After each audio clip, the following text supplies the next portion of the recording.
Hi, in the last class we discussed about short vowels in Arabic. These are the short vowels in Arabic.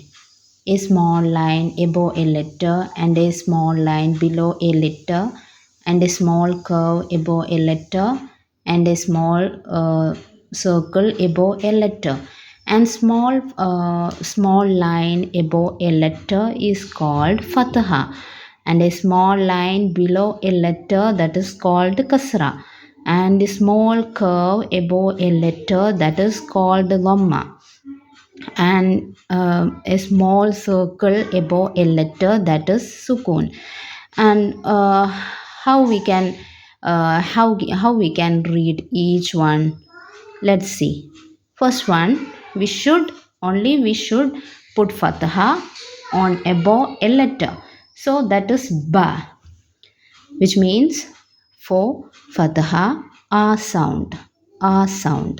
And for kasra, we should put kasra below of a letter, that is here. So how we can read that?